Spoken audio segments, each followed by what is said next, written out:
بقالي كتير كنت بفكر ان انا اجيب مكنسه وايرلس تبقى اخف وعمليه في الاستخدام، وبالذات ان انا عندي القمر ده في البيت. وطبعا كل اللي عنده قطط او كلاب عارف يعني ايه شعر في البيت.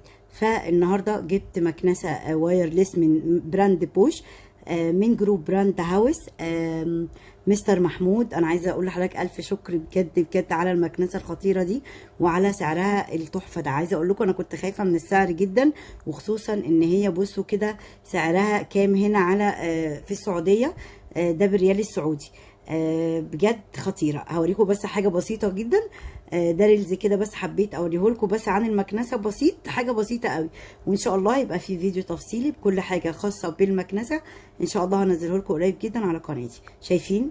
والله عايزه اقول لكم ان دي حاجه بسيطه جدا، انا كنستها في يعني من الشقه، يعني مش الشقه كلها، المفروض ان الشقه نظيفه والسجاد بتاعي كان في دراي كلين. متخيلين المنظر؟